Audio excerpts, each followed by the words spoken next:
Hello, I'm back for another video. My name is Josh Kastic, and today is my non-spoiler review of Spider-Man Across the Spider-Verse. Now, this is, how do I say this? A lot of people are really loving this movie, and they're saying it's like the best sequel ever, the best Spider-Man sequel ever. I think it's totally good. I'm not saying it's not. But I still think I like the first one better. I don't know. It's just I do. But if you like the first one, you're going to love the second one. I'm not going to deny because it was really good. I think the writing, like in the first one, is really well done and it's phenomenal. I think there is one problem in it. In one section of the writing that I kind of disagree with or doesn't really make sense to me. If I say what, it's going to be spoilers, so I can't really say. But it's kind of more to the end, and it's kind of I think it's pivotal part of the ending of this story.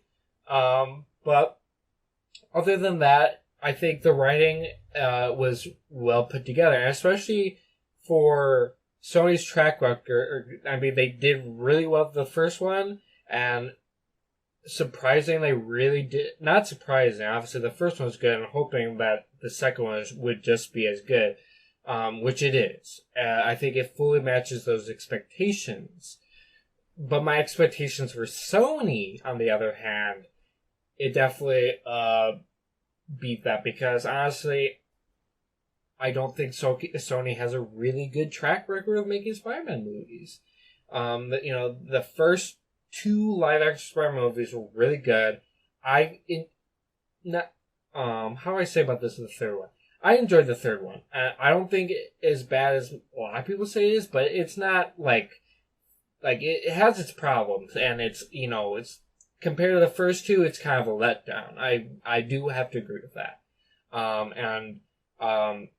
And it that's the reason why there wasn't a fourth one made. Then you got the Amazing Spider-Man movies. I think a lot of people enjoyed the first one enough for the second one. I think they're both okay. A lot of people didn't like the second one. And then, obviously they went to Marvel Studios to make the Homecoming, Far From Home, and No Way Home. But all their other spin-off live-action movies are just bad. I mean, I like the first Spider-Man movie. That one was actually really good. Second one, I have no interest in watching it. I heard it flopped, I think. I don't know, that could be, but I have no interest in it. You cannot make a PG-13 Carnage without ruining the character, and so I have no interest in watching it. Not that I want to see a real Carnage on live stream, because Carnage in the comics is brutal. I really want to see a Carnage, but I definitely did not want to see a PG-13 one for sure, because that's just not Carnage. And so I'm not interested. Morbius was a flop. I had no interest in watching it either, because why would I want to watch a movie about a Spider-Man villain that has origins with Spider-Man? Like, for instance, Venom. Venom isn't Venom without Spider-Man. So it was a little weird watching that film. I think it was still good. But I refuse to watch Morbius. And I doubt that any other live-action movie that come out.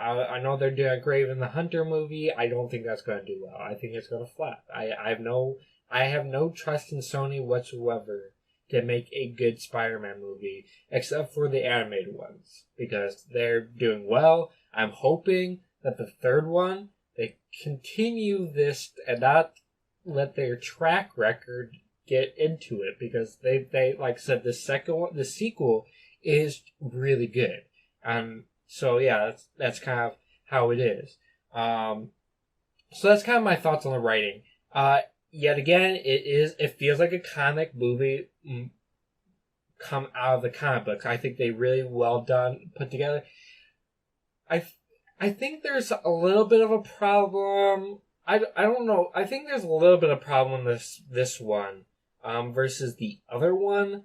I don't know if that was my theater or it's just the movie itself, and it doesn't happen like all the time, but there's lines across, there's a lot of times there's just lines across people's faces.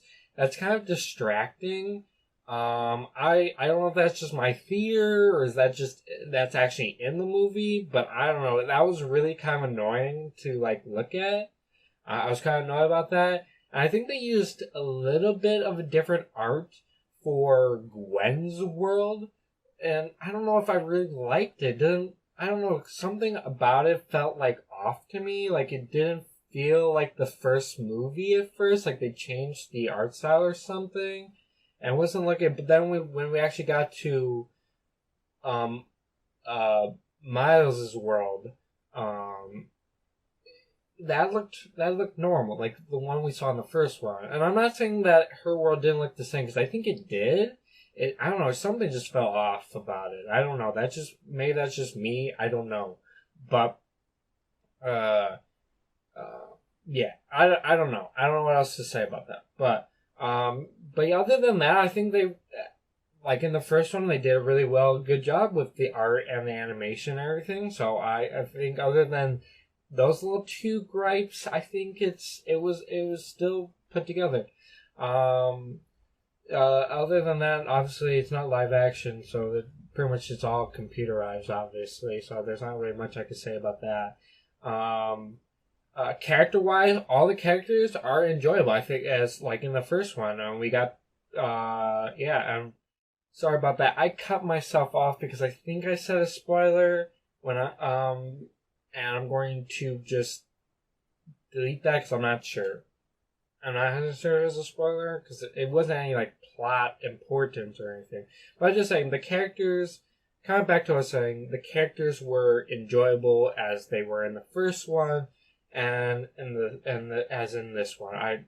Nothing's really changed. I mean, there's character growth obviously, but other than that, they if you liked them in the first one, you'll like them in the second one. That's all I really can say about the characters. And what else is there? Oh yes, there are you probably have heard this by now. I don't know if you have or not, but there have been complaints about the sounds on like the mix. I think there was a little bit of a problem, and I don't know if that's just my theater or the movie, but a lot of people are complaining about it. But I definitely know in the beginning, it was really hard to understand the narration that was playing, and because I couldn't really understand what they were saying. Yeah, like I don't know. It was really weird. I don't know. That was kind of mostly the only problem. The rest of the film was very easy to hear and understand. So I don't know what happened there and why it's kind of really just the beginning of the film. But other than that, it was the sound was good. I'd say that was the only problem. Yeah. So that's pretty much it for my review. I think it was really well. I still prefer the first one, but I still think it's a really good sequel, and I think they did a really good job, and I can't wait for the third one. If you guys enjoyed this video, please leave a like. If you're new, subscribe and hit the notification bell so you're notified for my next upload. My YouTube channel website link, my Twitter, my Snapchat, and Instagram are all in the description as always. And thank you. Goodbye.